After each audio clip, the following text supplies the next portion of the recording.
cortar? Ahí está, ahora sí. Bueno. Muy bien. Entonces, estamos grabando nuevamente, segunda parte de la clase, y justamente segunda parte del proceso de este ejercicio, que es determinación de las reacciones de vínculo estable. Entonces, ¿qué es lo que voy a hacer rápidamente? Rápidamente voy a repetir mi esquema, pero de la siguiente manera. Voy a eliminar los vínculos y solamente voy a considerar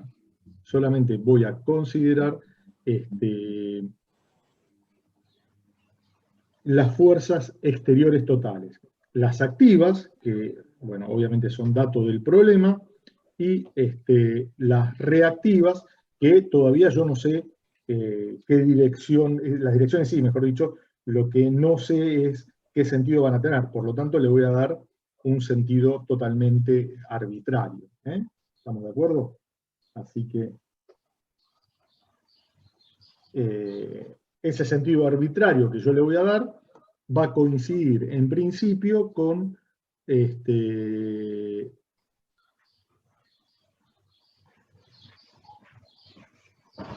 la terna global con la que yo estoy trabajando. Ese es el origen global, X global, Z global, sentido de giro positivo. Por lo tanto, voy a repetir ahora los esfuerzos internos, las fuerzas activas.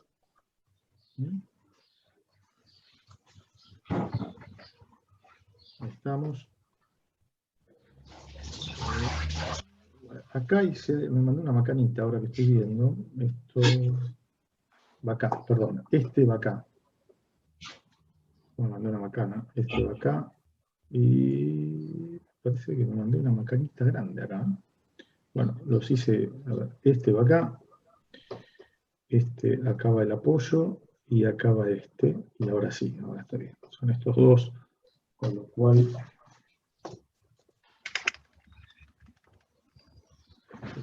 Acá esto va así.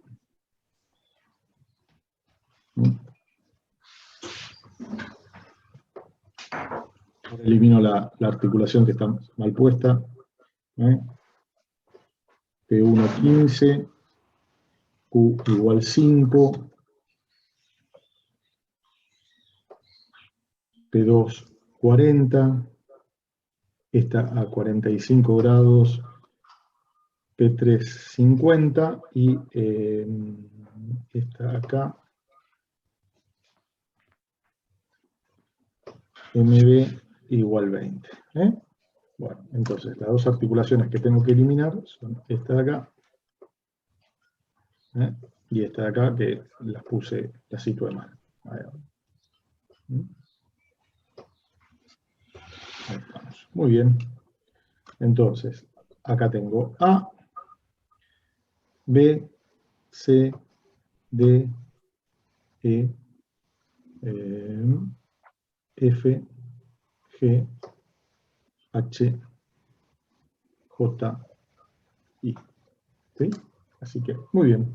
Bueno, mis reacciones de vínculo, ¿cuáles van a ser? Bueno, a ver, en A voy a tener dos reacciones de vínculo, que las voy a llamar HA, B sub A, las pongo todas positivas. Acá voy a tener una reacción de vínculo vertical, B sub F, y acá voy a tener estas dos reacciones de vínculo, BI y BJ.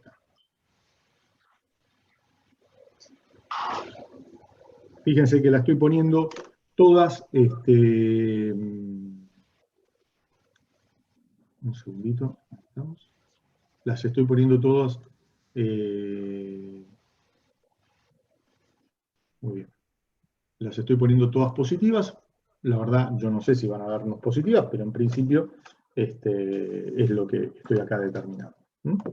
Bueno, así ahora completo este circulito que hice. Ahí está. Muy bien. Listo. ¿Esto cómo es que se llama? Bueno, esto se llama diagrama de cuerpo libre, que no está equilibrado porque obviamente desconozco todavía los sentidos y los valores de cada uno de estas fuerzas. ¿Estamos de acuerdo? ¿Alguna duda hasta acá?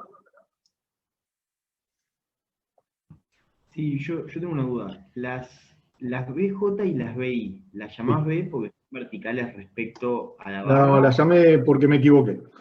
No sé por qué le puse B. Venía acelerado. Gracias por la corrección. Es HJ y HI. Ahí está. Porque sí, no sé por qué. Fue una distracción o de apurado, nada más. Ahí está, HI y HJ. Porque siempre acuérdense que se calculan en función de la terna global. ¿Eh? ¿Me expliqué? Sí, sí, perfecto. Sí.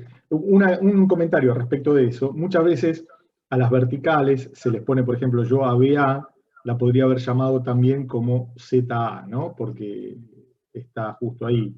O a HA como XA, a BF como ZF, a HI y HJ como Z, no. Y dale, hoy estoy con la orientación con el GPS cambiado. XI y XJ.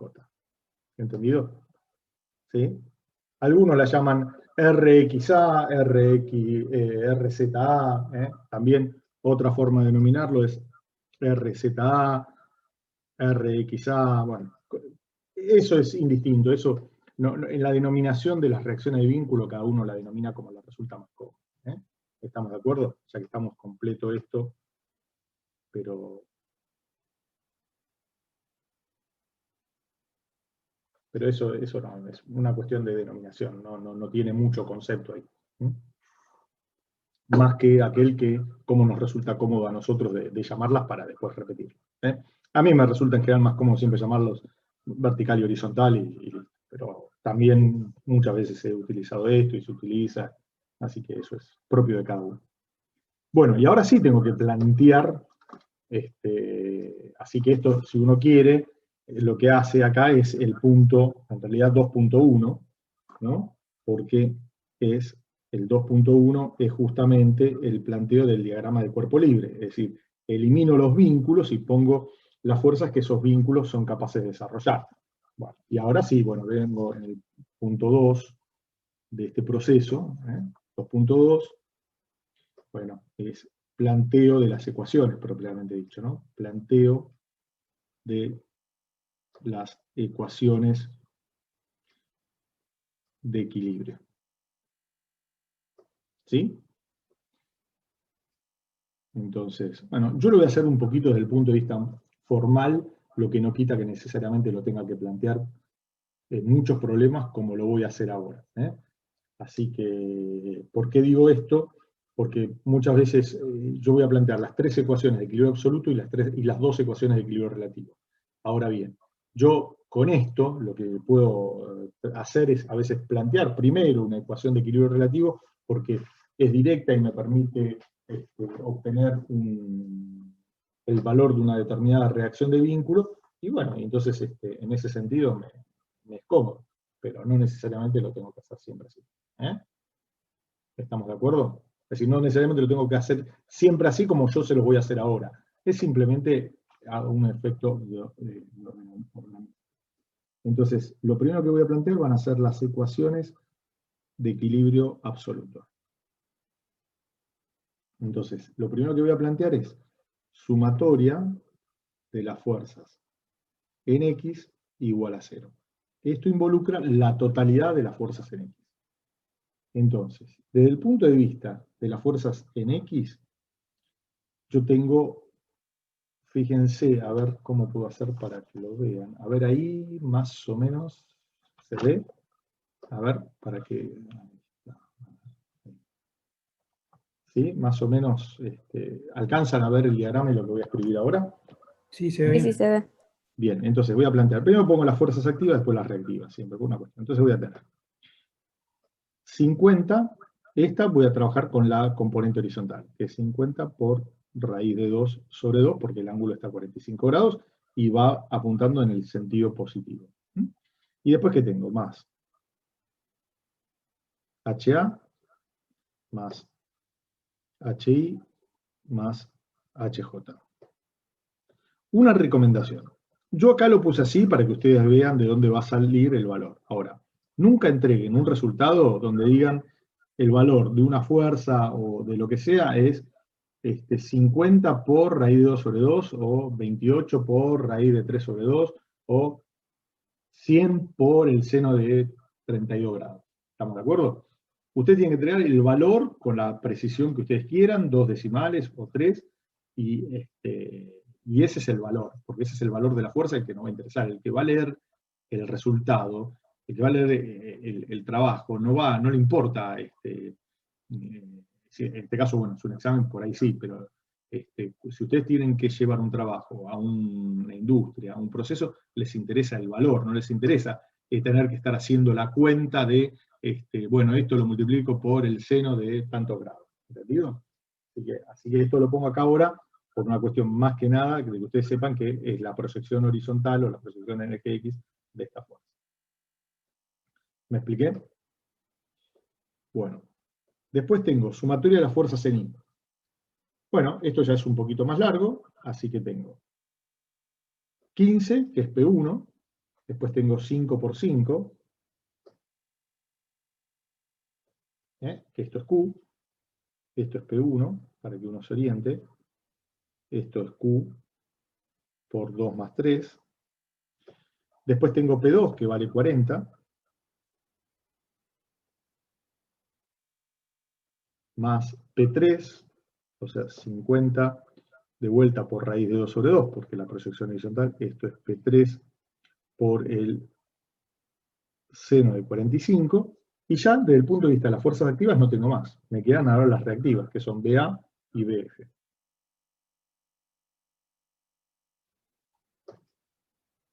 Todo esto igual a 0. ¿Estamos de acuerdo? Chicos?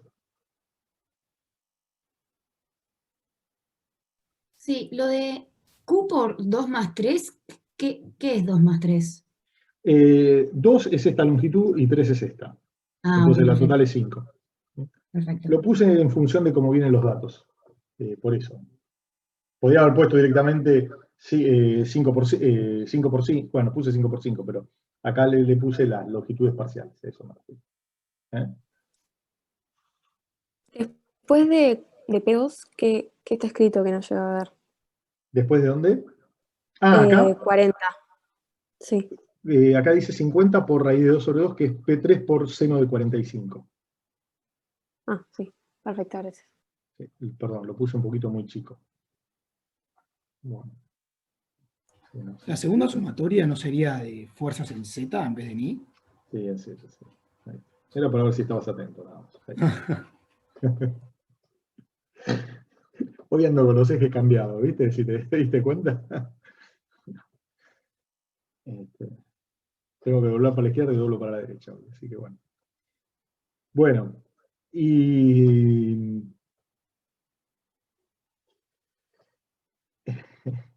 bueno, vamos a tomar momentos respecto de algún punto. ¿Dónde me conviene tomar momentos? Y me conviene tomar siempre momentos respecto de un punto en el cual se me anulen la mayor cantidad de fuerzas. Y en este caso es tomar momentos respecto de A, porque ahí fíjense que estas dos incógnitas se me terminan anulando. Entonces voy a tomar sumatoria de momentos respecto de A de todas las fuerzas F sub I. Y esto tiene que ser igual a 0. ¿Estamos de acuerdo? Así que, bueno, vamos a tomar momentos de cada una de las fuerzas. P1 respecto de A, ¿qué momento genera?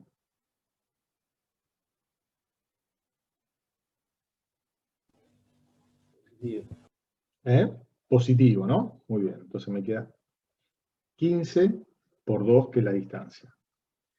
Muy bien. Q, ¿qué momento genera? A ver, ¿cómo sería? Tanto en valor como en sentido.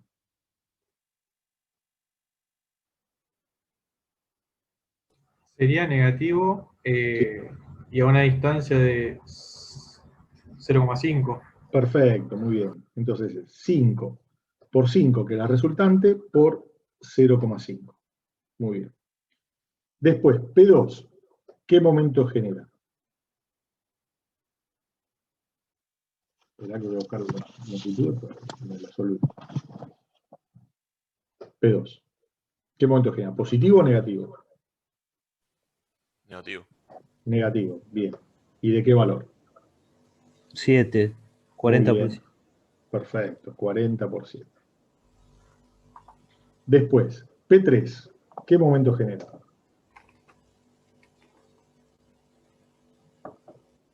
La vertical o la horizontal. ¿Cómo? La vertical o la horizontal. La que vos quieras, con la que quieras empezar. La vertical. La vertical, dale. Entonces la vertical sería 50 por raíz de 2 sobre 2. ¿Y Por por qué 10. distancia? Por 10. 10. Muy bien. ¿Positivo o negativo? Negativo. Muy bien. Bueno. ¿Y después la horizontal genera momento también? Sí. Dale, ¿qué momento genera? A ver, te escucho. Negativo 50 por raíz de 2 sobre 2 por 7. Perfecto, muy bien. Ya tengo 1, 2, 3, 4, 5. Estas 4 que las descompusimos en 2, las 5 fuerzas. ¿Qué me está faltando algo de las fuerzas activas? El momento. El momento. ¿Qué es negativo o positivo ese? Negativo. Negativo, menos 20. Bien, vamos ahora con las reactivas.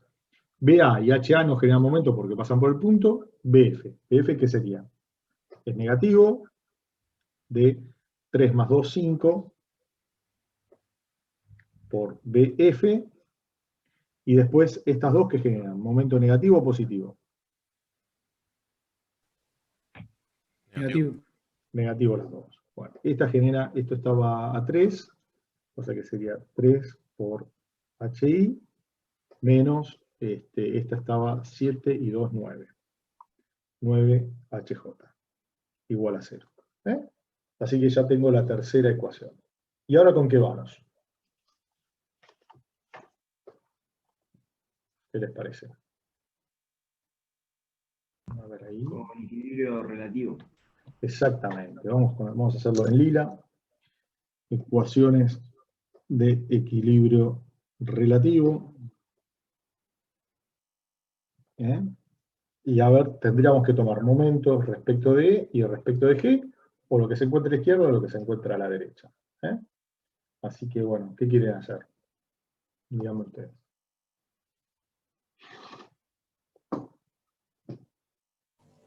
Y en la articulación E respecto de la chapa 1. Bárbaro. Entonces ponemos así, mira. Sumatoria de momentos respecto de E de las fuerzas F sub I que se encuentran a la izquierda. Y eso es igual a 0. Entonces son todas estas fuercitas de acá. Bueno, P1 genera un momento positivo. 15 por 5. Q también. 5 por 5 por 2,5. ¿Está bien? Esta genera un momento negativo, menos 20. Y después tengo HA y B sub A. HA genera un momento positivo de HA por esta distancia que es 7, más 7HA. Y esta genera un momento también positivo de BA por 3 metros.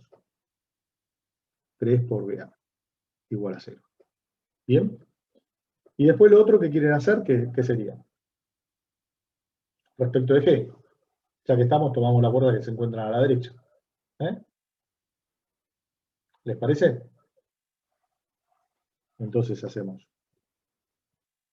sumatoria de momentos respecto de G de las fuerzas F sub I que se ubican a la derecha. Todo esto igual a 0.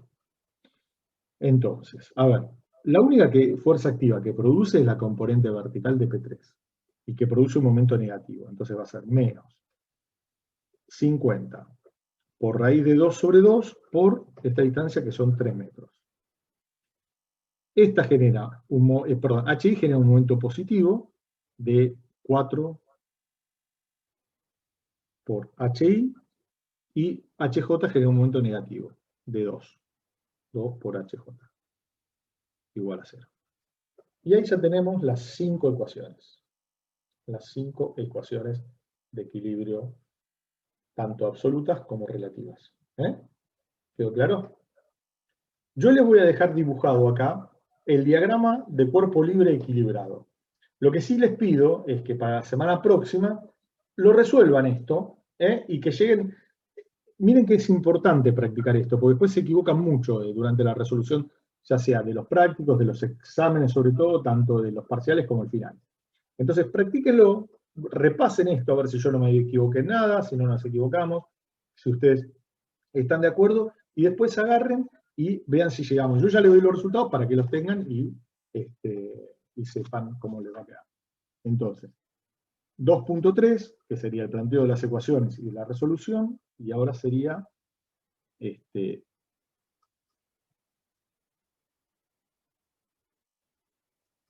diagrama de cuerpo libre equilibrado. Entonces, ahí estamos. Se lo dejo dibujadito y ustedes en sus casas lo corroboran a ver si no nos equivocamos, si hicimos todo bien, y además como práctica. 3, 2, 2, 3. Bien. ¿Se entendió hasta acá? ¿Venimos bien? Chicos, Sí, sí, sí. Sí. ¿pasé muy rápido o quieren ver algo de la hoja anterior? Porque capaz que ahora que estoy pensando, capaz que fui muy rápido y...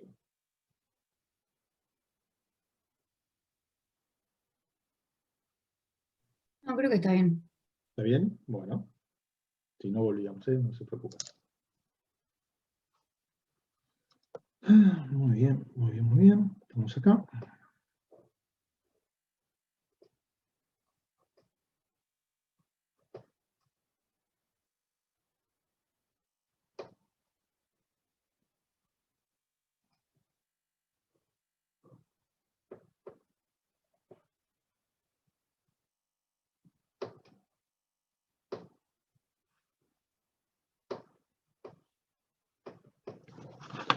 Sí.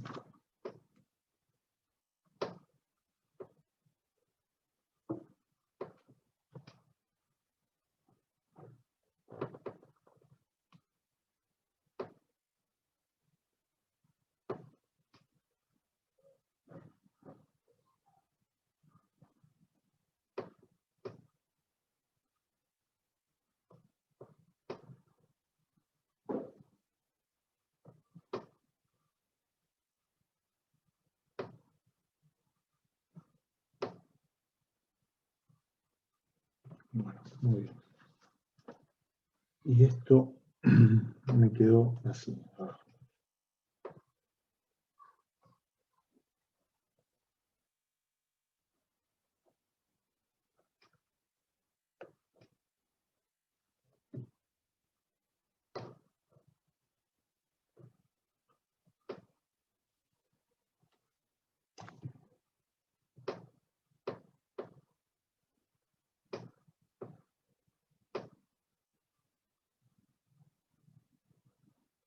Les reitero, disculpen que sea un poco pesado en lo que les estoy diciendo, pero por favor practiquen la resolución de esto, que parece una pavada, pero les digo que, o sea, conviértanse en un poco, en estar un poco más cancheros, ¿no? Estar cancheros en esto, que muy bien. Y acá, ahí está. HI. ¿Podría leer los resultados que no llego a verlos bien? Sí, algunos? sí. Copio y ya los leo todos. B sub A, 35,35.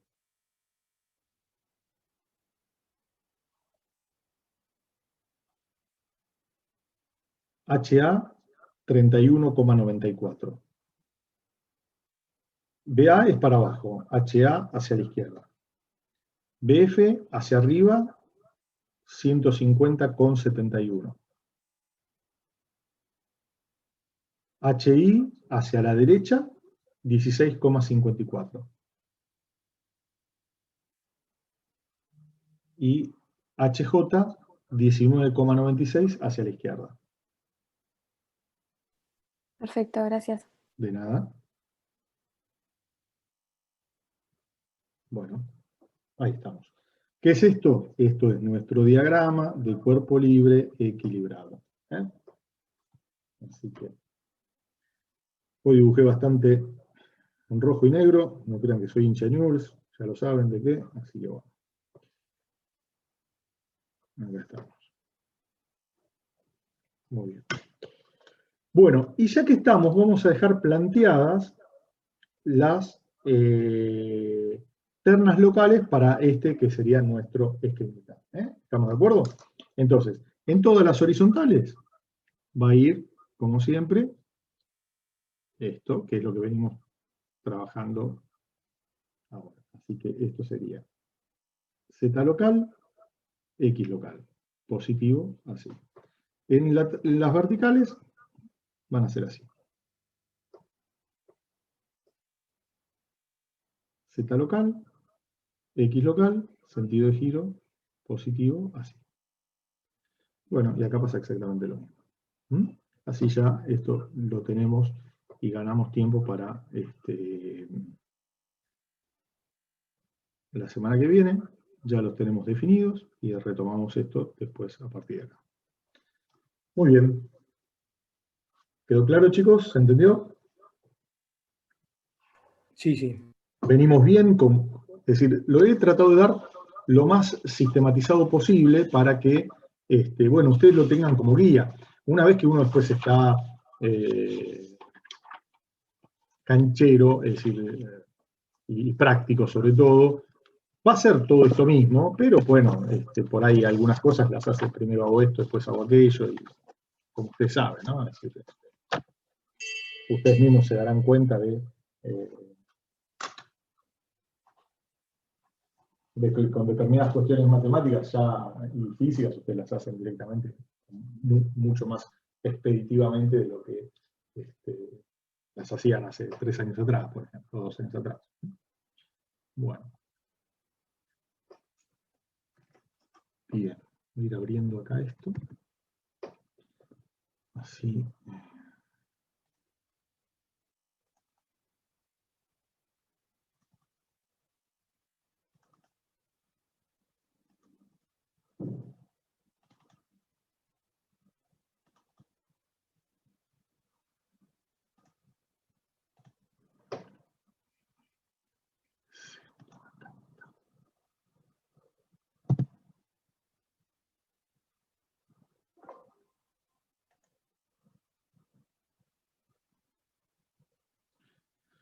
Bueno, ¿copiaron esto? ¿Saco la hoja esta ya?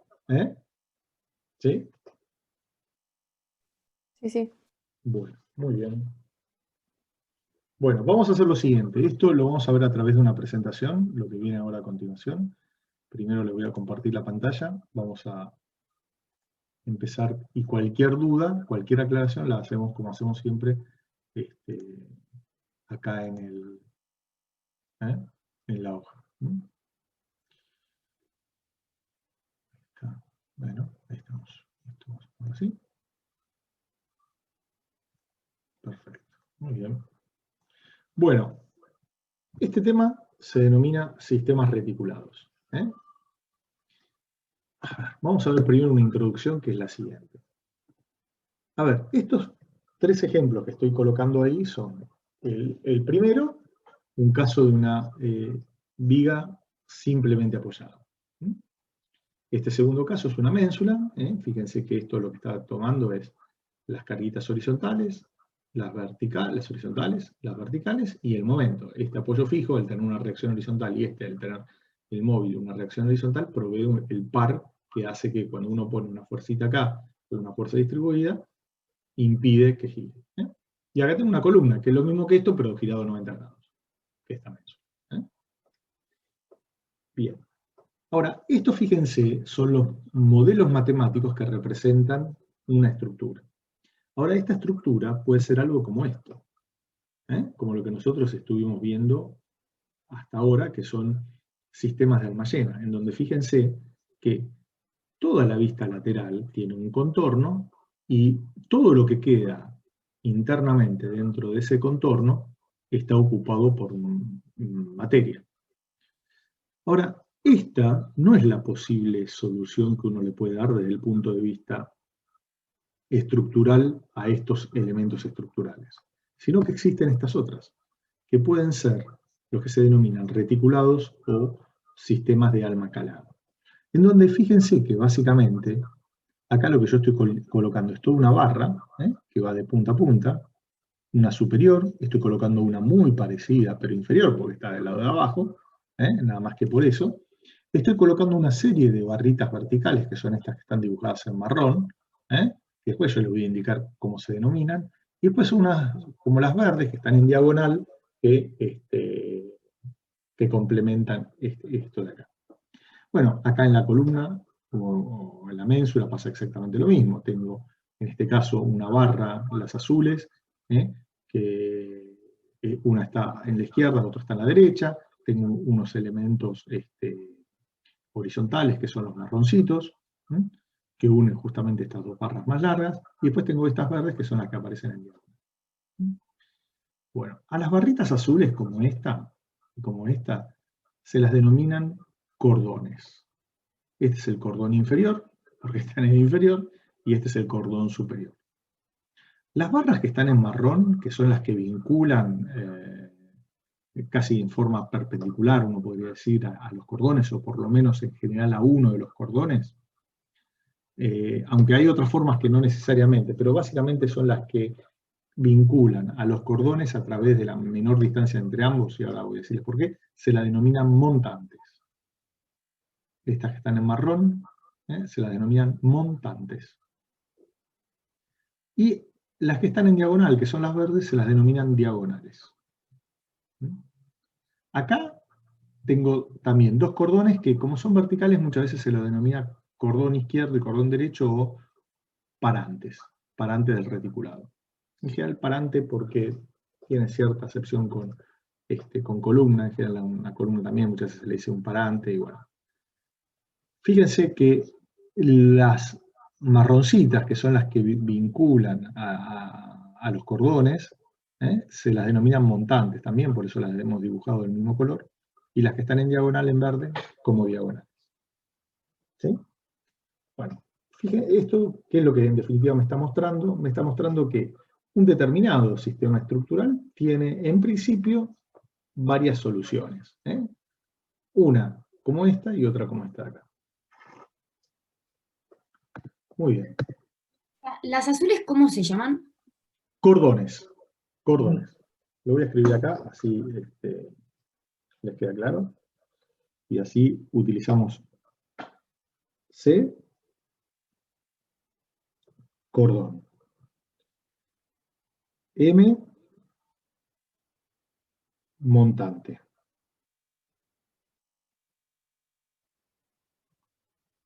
D, diagonal. Y después tengo lo que sería CS, que es el cordón superior, CI, cordón inferior. ¿Quedó claro? Bueno, a ver, ¿en qué se basa esto? Fíjense, si yo tengo una viga simplemente apoyada, con una carga uniformemente distribuida, y quiero trazar los diagramas de momento y corte, son como estos, como lo hemos dibujado acá. ¿Están de acuerdo ustedes? Creo que eso lo vieron en ambos cursos ya la semana pasada. Las dos Adriana me dijeron que ya lo habían dado, ¿sí? Y creo que acá también, no sé si lo vimos conmigo. Sí, conmigo también lo vimos. ¿Estamos de acuerdo? Sí, sí. Bien. Con lo cual, fíjense que si yo elijo una sección cualquiera ahora,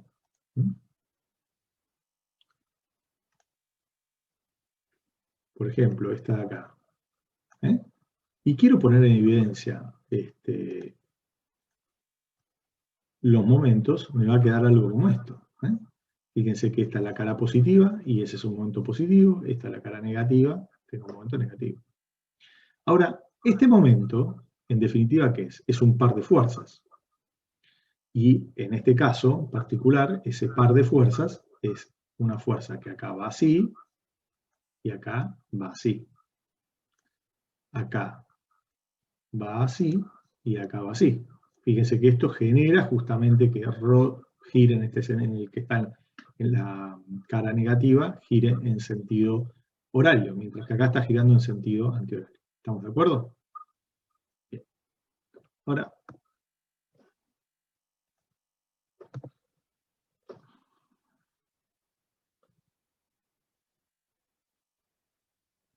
acá está la descomposición, esta que dice, está acá, y con el brazo de palanca que yo quiera darle. Obviamente, pongo el brazo de palanca para que quede acá, y lo vamos a ver cómo se determina ese brazo de palanca en la segunda mitad de la materia.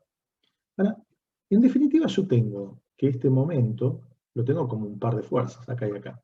Entonces digo, a ver, si yo tengo este esfuerzo acá, que es de compresión, y este esfuerzo acá, que es de tracción, si yo pongo una barrita en coincidencia con eso, ¿hay algún problema?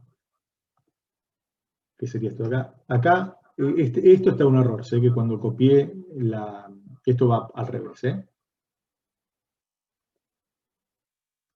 Va así, chicos. Sé que cuando lo copié, cuando lo dibujo, copio la flecha, la pongo ahí y me olvidé de girarla 180 grados. Entonces, fíjense que con este que sería el funcionamiento típico de vía de Almayera, en el caso de un reticulado, cada uno de estos dos esfuerzos, lo hago coincidir con el eje de la barrita que estoy colocando, que básicamente serían acá los montantes, los cordones. En este caso el cordón superior y acá el cordón inferior. Entonces, este es el principio de funcionamiento. Después le voy a explicar cómo es que hacen con el corte para tomarlo. El corte lo toman a través de los montantes y las diagonales, mientras que el momento flector lo toman a través de los cordones. Pero este es esencialmente el principio de funcionamiento. Hacer coincidir al par de fuerzas que provoca la flexión, que provoca el momento, con dos líneas de barras, que en este caso las denominamos cordones. ¿Y qué es en definitiva un reticulado? Bueno, es como, voy a borrar esto.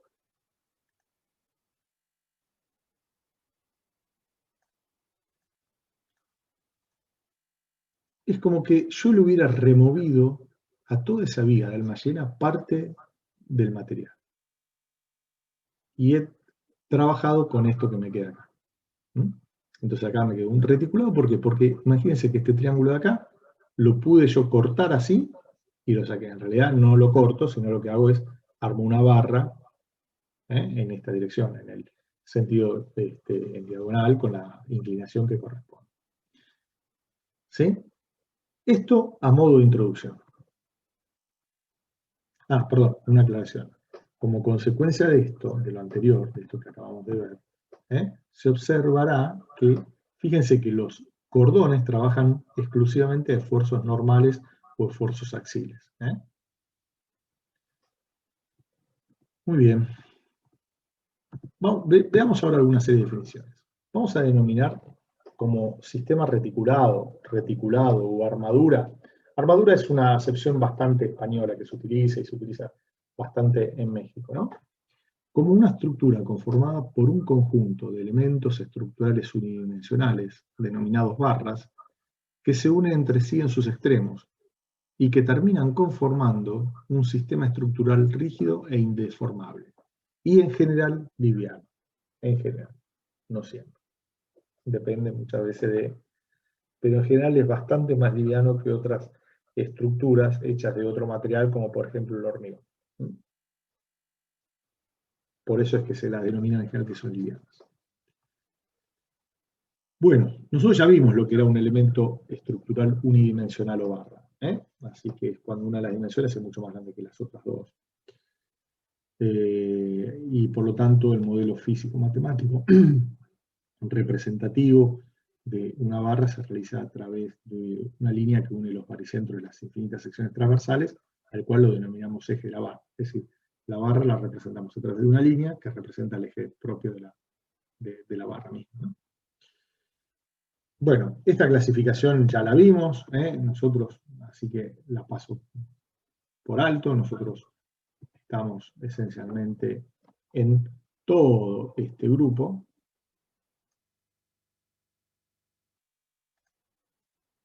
Estamos acá. En principio estamos acá. Después vemos dónde terminaremos con esto, ¿no? Acá dice, fíjense lo que dice. Acá dice, se estudiarán y analizarán reticulados conformados por barras rectas. Se podrán utilizar ahora otras barras curvas cuando circunstancias especiales como arquitectónicas, económicas o técnicas si lo requieren. Pero las barras curvas tienen un par de problemas. Es decir, que nosotros en principio, vamos a borrar esto, y lo voy a dibujar ahora de vuelta, vamos a trabajar con esto, con barras rectas. ¿Estamos de acuerdo? ¿Mm? Así que con eso es con lo que vamos nosotros a trabajar ahora. ¿Qué pasa? ¿Por qué no vamos a trabajar con barras curvas? Bueno, no vamos a trabajar con barras curvas por lo siguiente. Cuando yo tengo, por ejemplo, una barra curva como esta,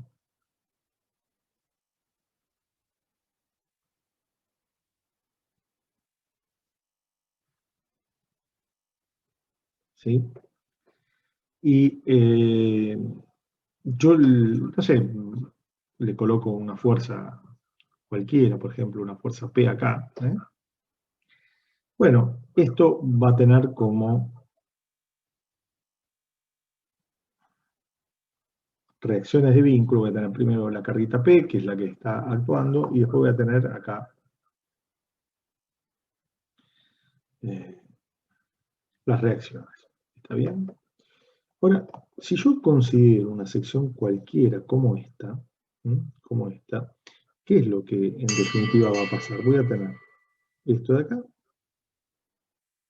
con esta sección ahí, acá voy a tener esta fuerza de acá, después voy a tener la otra parte, ¿no?, que va a ir hasta allá, voy a tener acá P, y acá voy a tener la otra reacción. Entonces, cuando yo reduzca acá, para equilibrarlo, voy a tener acá una fuerza de este tipo. Y a su vez, si esto genera así, voy a tener que acá un momento. Entonces, el problema de esto es que, bueno, acá obviamente me quedará así y me quedará de esta manera. El problema de esto es que yo voy a querer que todas las barras trabajen a esfuerzos normales exclusivamente. Y cuando tengo barras curvas y con cargas actuantes en su plano, me van a aparecer flexiones. Y eso es lo que no quiero. Porque como vamos a ver ahora dentro de un rato, nosotros vamos a querer que los reticulados trabajen exclusivamente, cada uno de sus elementos componentes, a esfuerzos normales o axiales. ¿Está bien? ¿Sí? ¿Quedó claro? Así como tengo cargas que están contenidas en el plano, puedo tener cargas que sean perpendiculares al plano. Es decir, puedo tener una barra curva como esta, ¿sí?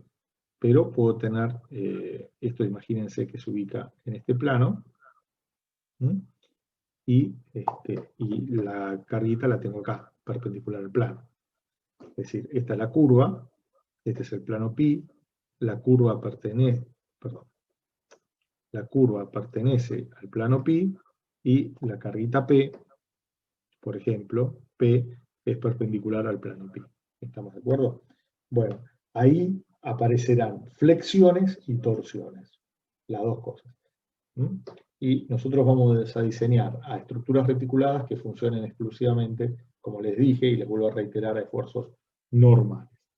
Soy medio hincha con esto porque cuando nosotros les pidamos determinar los esfuerzos internos en cada una de las barras, muchas veces nos hemos encontrado, tanto en los parciales como en los finales, con que dibujan diagramas de momentos y diagramas de corte en reticulados. Y nosotros eso no los tenemos, solamente aparecen diagramas de esfuerzos normales. ¿Me expliqué, chicos, hasta acá?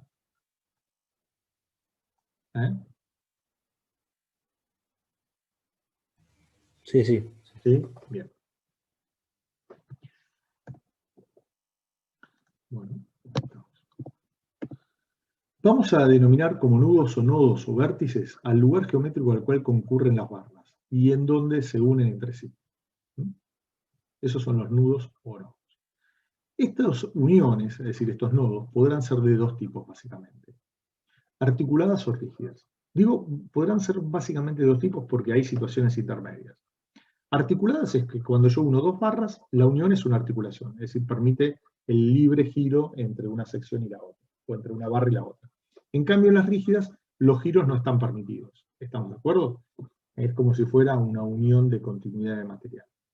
Ahora, los casos intermedios, ¿cuáles son? Son que pueden ser parcialmente rígidas o pueden estar parcialmente articuladas. Y cada una de estas parcialidades, a su vez, tiene distintos grados de parcialidad. Hay alguna que tiene un 10% de rigidez, hay otra que tiene un 90% de rigidez. Y entre todas esas tenemos los infinitos casos. Vamos a denominar nudo simple aquel en el cual concurren dos barras. Y un nudo será de orden n-1 a aquel al cual concurren n barras. ¿Estamos de acuerdo? Es decir, que un nudo al cual concurren 5 barras va a ser un nudo de orden 4. ¿Sí? Sí. Muy bien. La forma de materializar los nudos se va a estudiar en otras asignaturas, ¿no? Nosotros no lo vamos a ver, pero sí les voy a mostrar ejemplos de cómo, de cómo son los nudos para que vayan tomando conciencia. Pero esencialmente eso se da, las estructuras reticuladas básicamente se dan en estructuras metálicas de acero o estructuras de madera. Especialmente las de acero se utilizan en lo que son construcciones civiles y construcciones mecánicas. Hay construcciones mecánicas en donde se utilizan algunos tipos de aleaciones especiales o se utiliza el aluminio. Pero en el caso de las construcciones civiles, las únicas dos tipos de materiales con los que se trabaja son con el acero y con la madera. Muy bien. Bueno, nosotros diremos que un reticulado vamos a considerarlo como puro cuando las cargas que actúan sobre esta estructura están siempre y están siempre y totalmente aplicadas en los nudos o nodos. ¿Estamos de acuerdo? Es decir, no voy a tener, si yo tengo, por ejemplo, un reticulado como este, estoy dibujándolo ahora,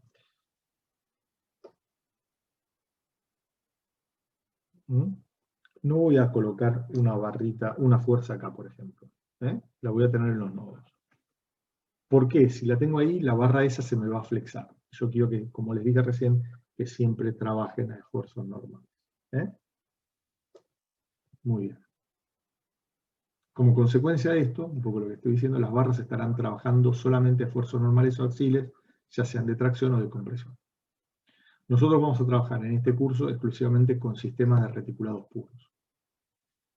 La distinción, como dice acá, entre un reticulado puro y uno que no es puro, reside en el que en el segundo tipo,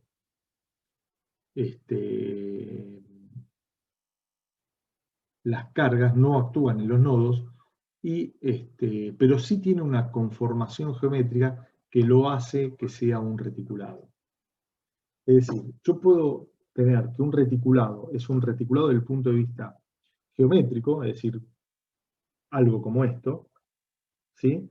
Ahora, ese reticulado puede ser, desde el punto de vista estructural, puro o no puro. Es puro cuando todas las cargas están actuando en los nodos, acá. Y es no puro cuando pasa algo como esto, que la carga no actúa solamente en los nudos, sino que actúa en alguna posición de la barra. Eso hace que las barras no trabajen exclusivamente a esfuerzos normales y por lo tanto trabajen a flexión y corte. ¿Sí?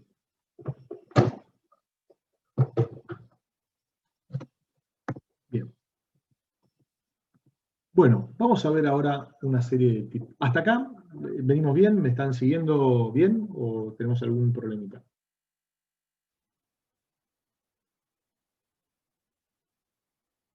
No, creo que está bien. Venimos bien. Bueno. Sí, obvio. Bueno, perdón. Vamos a ver ahora un tema más general que son tipologías, materiales, usos, ejemplos. Las tipologías son las distintas formas que uno le puede dar a un reticulado, ¿no? Es decir, así como lo hice de cordones paralelos, podría haberlo hecho de cordones no paralelos. Y esencialmente cada una de ellas es creada o desarrollada con distintos fines que no necesariamente tienen que ser únicos, ¿no? Es decir, a veces aparecen conveniencias técnicas, estructurales, conveniencias técnicas de uso y funcionalidad, conveniencias técnicas de cómo tomar las acciones climáticas, deseos arquitectónicos, gustos, lo que se nos pudieran ocurrir. Es decir, en general cuando uno elige una forma, una tipología, un tipo determinado de reticulado, entran en juego varias variables. Algunas son prioritarias sobre otras. Por ejemplo, si yo estoy construyendo algo en una zona donde nieva mucho o donde llueve mucho, y bueno, no voy a hacer un reticulado plano como para soportar la cubierta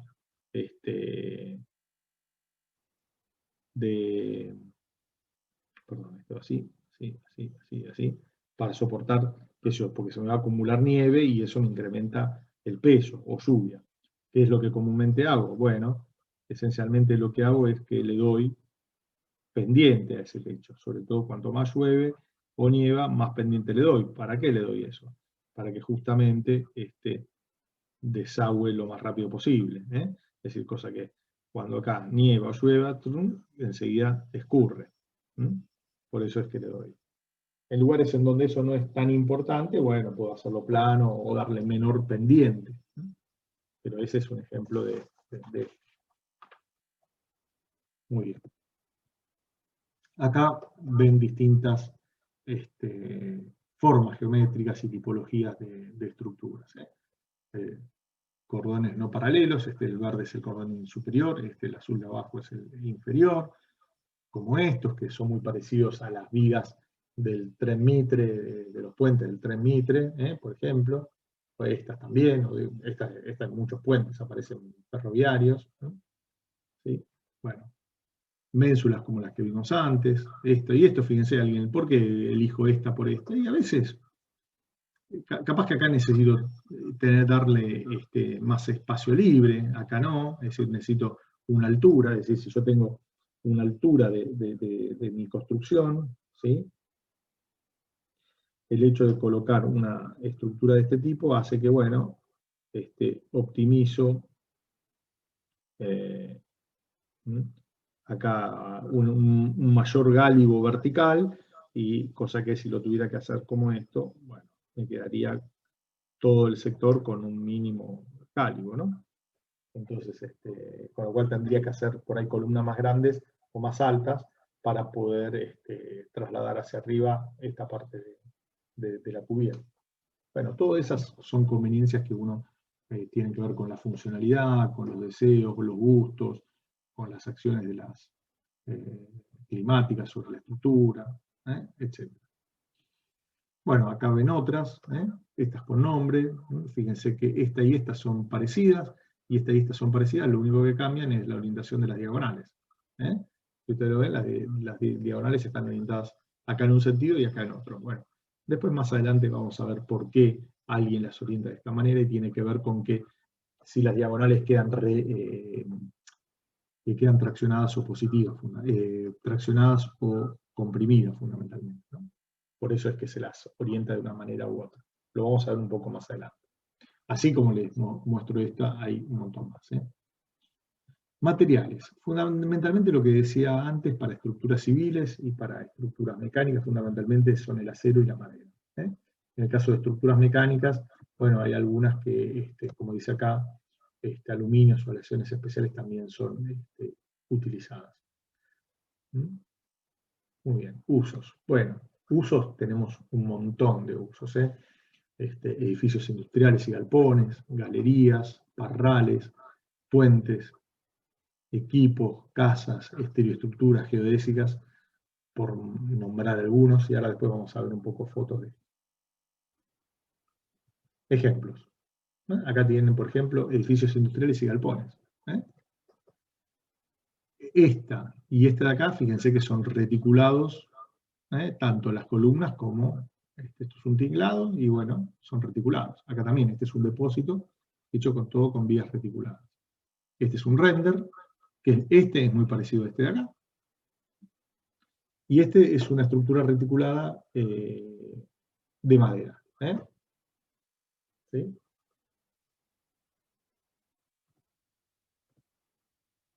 Esto es lo que se denominan galerías. Las galerías son elementos estructurales que sirven para el transporte de materiales, fundamentalmente en horizontal y vertical, es decir, con una determinada inclinación, y fíjense lo grande y las alturas que llegan estas galerías, ¿no? Desde nivel de piso terminado, nivel inferior, hasta arriba en un edificio, un depósito para comenzar un proceso, ¿no? Y muchas veces acá todas estas galerías son abiertas, pero hay otras galerías que son cerradas, ¿no? Porque el material que se transporte no puede estar en intemperie. Bueno, esta es otra. Esto sí, estas tres las saqué de internet, esta no, esta es un trabajo que yo hice y esa foto está sacada. Acá tengo lo que se denominan parrales. Los parrales son construcciones en las cuales apoyan cañerías y apoyan bandejas eléctricas y bandejas de control de algún proceso o de funcionamiento de una parte de la planta. En general se los denominan puente de cañerías o puente de parrales, y muchas veces en estos parrales se colocan ambas cosas, cañerías y bandejas de cables. Bueno, acá tienen uno, acá tienen este, es el mismo, pero visto lateralmente para que lo vean, hay caños a distintos niveles, y que entran y salen. Puentes. Acá, todo el puente no es reticulado, pero sí las columnas y ¿cómo se llama? Los lugares de circulación sí son reticulados. No se dice lugar de circulación, pero bueno, ahora no me sale la palabra.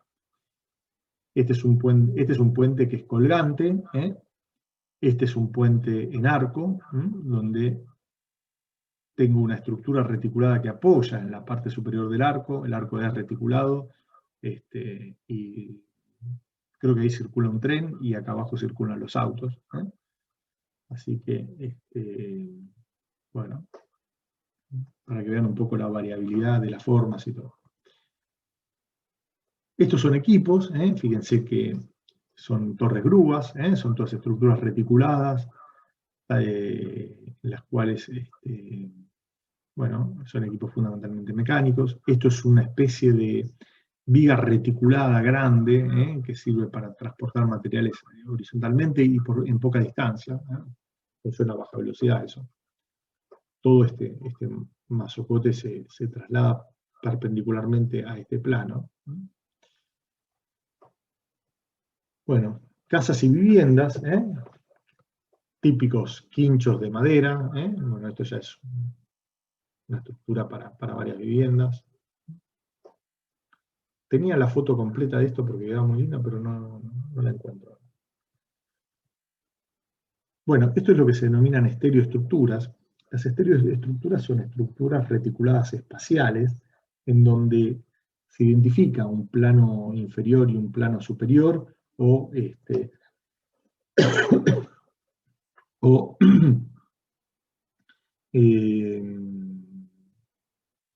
un plano externo y un plano interno. Y entre esos dos planos hay estructura. ¿Sí? Marco esta diferencia respecto a lo que vamos a ver después, que son las geodésicas. Esta es una estructura reticulada, fíjense que es una estructura espacial, en 3 dimensiones.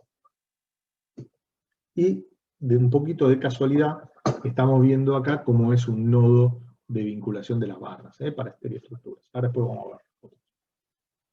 Después vienen las geodésicas, que son estas, que son estructuras reticuladas, con distintas formas también. La diferencia entre una geodésica y una estereoestructura es que el espesor de toda esta superficie es nulo, es nada más que el propio grosor de las barras. No se crea una estructura reticulada espacial, como por ejemplo en una estereoestructura, donde uno hace algo como esto. Miren.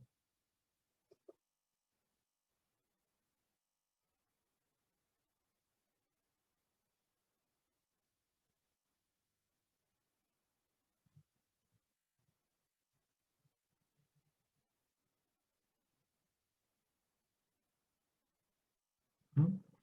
Entonces, ¿sí?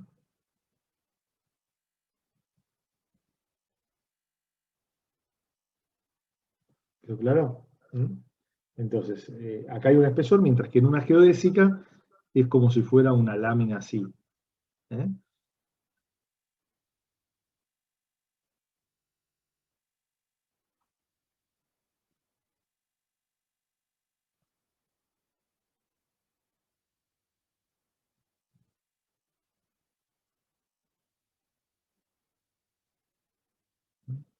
Bueno, y acá armo todo el reticulado de esa manera. ¿Eh? ¿Estamos de acuerdo? Fíjense que básicamente acá tienen una construcción dentro de esa propia esfera, y acá pasa exactamente lo mismo, ¿no? Tienen otras construcciones o algo que alguien quiere que esto quede protegido o enmarcado de esa manera. ¿Mm? Esto tiene más una función estética que otra cosa, ¿no? Esta de acá. Bueno, pero un poquito la idea de todas estas fotografías es mostrarle la variabilidad que existe en las construcciones reticuladas y los distintos tipos que hay para que uno las vaya viendo, y cuando dice, mirá, pasamos por algún lado, mirá qué buena esa estructura, mirá qué forma que le dieron y todo. ¿Eh? Es toda una especialización trabajar en esto, en estructuras geodésicas, porque tiene sus vueltas trazar la superficie, ¿no? Trazarla, llevarlo a un nivel matemático, toda esta generación de esta superficie, para después poder construir las barras, ¿no? Y que vayan dándole forma a esta superficie, ¿no? Piensen que todo esto son barras rectas, no es que están curvas las barras. Tanto acá, como acá, como acá, son todas barras rectas, y se le van dando esa forma. Bueno, ventajas y desventajas. Bueno, en general estas estructuras reticuladas tienen una capacidad de cubrir luces, es decir, longitudes relativamente grandes, es decir, los apoyos pueden estar bien separados. Tiene una, como dice en el segundo punto, una alta versatilidad, es decir, las formas, usos y variantes que uno puede obtener de esto realmente es bien amplio. Bueno, en función de la configuración que sea plano espacial, estas estructuras son capaces de soportar cargas de distintos tipos, y así como cumplir distintas funciones estructurales. Los elementos estructurales, como vamos a ver ahora en un rato, trabajan solamente a esfuerzos directos, que son los esfuerzos normales. Y esto permite que ese material sea aprovechado al máximo de su capacidad. Esto, ahora, este punto, yo si bien lo pongo, y lo escribí porque es importante que lo ponga, todavía no lo van a entender bien por qué trabajan al máximo de su capacidad, pero en la segunda parte de la materia lo vamos a explicar y a mostrar por qué pasa esto que les estoy diciendo, que trabajan al máximo de su capacidad. En general terminan siendo estructuras más livianas con relación a otras del mismo material, pero de Almayena. Tienen una alta capacidad de reutilización y de modificación. Esto se debe a que, como todas las uniones de las distintas barras son abulonadas, uno tranquilamente las puede destornillar y la puede utilizar sin ningún inconveniente. Cosa que, perdón, en el caso de que las uniones fueran soldadas, bueno, eso es un poquito más complicado porque uno va a tener que romper la soldadura y en general termina dañando al elemento estructural en el lugar de donde aplica la soldadura. Muy bien. Al ser en general estructuras livianas, las fundaciones, es decir, la transferencia, las fundaciones son aquellos cuerpos que permiten transferir la carga de las estructuras al suelo, a la tierra. Bueno, terminan siendo más pequeñas. Bueno, estas son algunas de las principales ventajas. Y de las desventajas, tal vez la principal, que bueno, acá está puesta en una sola, pero uno la podría subdividir en dos. En general los costos de fabricación, de armado y de montaje terminan siendo un poco más elevados que los de Almayena. Porque en el caso de esto, fíjense que requieren mucha más mano de obra, porque uno tiene que estar uniendo una barra con la otra, y muchas veces en un nodo concurren 2, 3, 4, 5, n barras. Entonces, eso lleva un trabajo más de armado. Cosa que en el caso de estructuras de almacena, esto es totalmente automatizado, ¿no? Es decir, si yo quisiera, por ejemplo, a ver si me ven acá, si yo quiero armar un perfil doble-T, obviamente grande, que no aparece en las tablas, esto va a ser la unión de 3 barras, de 3 chapas, mejor dicho, no de 3 barras. Las 2 alas y el alma. Ahora, cuando yo las uno, acá le voy a dar cordones de soldadura, por ejemplo. Que es lo más expeditivo con lo cual se trabaja esto. Y esto básicamente es fácil porque se coloca en una serie, en un banco de soldadura. Estos son cilindros que permiten que esto circule. Tiene acá un pistoncito y eso va circulando. Y uno coloca la chapa, la coloca acá. ¿Sí? Entonces yo la puedo colocar acá, la chapa. ¿Sí? Y entonces cuando quiero esto pongo la otra, la pongo vertical, obviamente lo tengo que correr hacia un extremo para que no moleste, y por ahí tienen otro diseño, no con estos dos, sino tienen un diseño de este tipo, en donde acá tengo el perno pasante que permite que esto gire, acá tengo apoyos, para que esto no esté tan en el aire, circule. Entonces, ¿qué hago? Yo coloco la chapa, la coloco acá, el alma, y acá coloco la otra. Una vez que están, viene la soldadora y suelda acá. ¿Está bien? Y la soldadura puede ser de un lado o de ambos lados, dependiendo de lo que se requiere. Bueno, y eso es bastante rápido, porque entra en estos bancos de trabajo y realmente es bastante rápido, ¿no? El otro, en el caso de los reticulados, requiere un trabajito bastante más artesanal. Muy bien. Clasificación de los reticulados. Clasificación de los reticulados. 5 minutos más y terminamos, chicos, y nos vamos. Vemos la clasificación y nos vamos. Así ya entramos directamente en hipótesis simplificativas la próxima clase. Los reticulados los vamos a clasificar básicamente en planos y espaciales. Y dentro de los reticulados planos, en triangulados o poligonales o complejos. A su vez, los reticulados triangulados los vamos a clasificar en simples o compuestos, cosa que pasa lo mismo con los poligonales. Nosotros en nuestra materia vamos a trabajar exclusivamente con esto.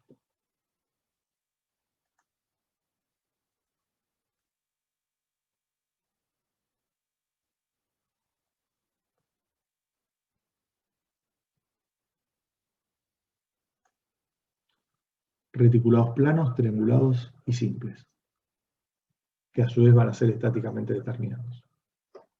¿Se entiende? Y les podría decir, ustedes me van a decir, Luis, bueno, pero nos queda todo un mundo afuera. Sí, nos queda todo un mundo afuera, pero esencialmente la mayoría de los reticulados son como lo que vamos a ver nosotros. De hecho, fíjense en las fotos con las cuales nosotros trabajamos. Había muy pocos que sean compuestos o que sean tengan una forma poligonal de la malla. ¿Se entendió?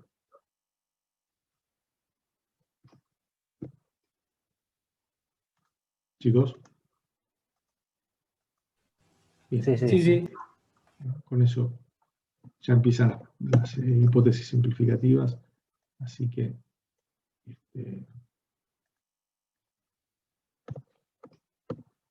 bueno, con esto cerramos la clase de hoy y la semana que viene vamos a terminar reticulados, vamos a ver un ejercicio de reticulados y vamos a terminar con el problema que empezamos en la clase de hoy. ¿Les parece?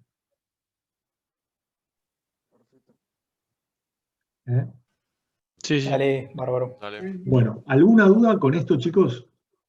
Algo que no se haya entendido, que yo no me haya explicado en la clase de hoy. Les pido disculpas por la demora de entrar, pero no podía hacer ingresar la máquina. Primero me aparecía como la pantalla girada a 180 grados. después no podía meter la clave para la contraseña para poder ingresar.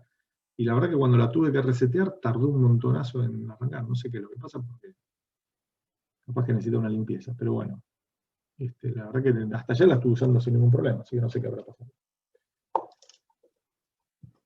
Toco madera, me toco la cabeza ahí para que no pase nada.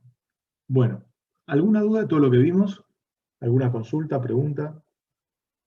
Yo no es lo que vimos, pero quería saber cómo hacer la modalidad del parcial. ¿No se lo explicaron en los cursos? Esencialmente le van a dar un ejercicio y lo van a tener que resolver en sus casas, obviamente, porque no lo podemos juntar. Pero, y van a tener un plazo determinado y lo van a entregar. Pero les voy a decir a los chicos de la práctica para que les expliquen un poco la modalidad. ¿Les parece? Dale, perfecto. Muchas gracias. Bien, bueno, muy bien. Bueno, ¿alguna novedad más? ¿Alguna pregunta? ¿Algo? Creo que en 2 semanas, ¿no? ¿Lo tenemos el parcial? ¿O estoy equivocado? ¿Verdad? Sí, en 2 semanas, ¿no? El 18 puede ser. El 18, claro, el 17 y el 18, sí, exactamente. Pero el curso del martes no sé si lo va a tomar el 17, pero me imagino que sí. Sí, 17 y 18. O sea que la semana que viene nosotros terminamos con todo y nos queda como una clase de repaso, así que la clase que viene va a ser una clase bien de repaso y cerrar este tema y ya el 16 cualquier cosa el lunes tenemos alguna consulta. No es feriado, ¿no? La semana que viene, no estoy equivocado. No, pues no.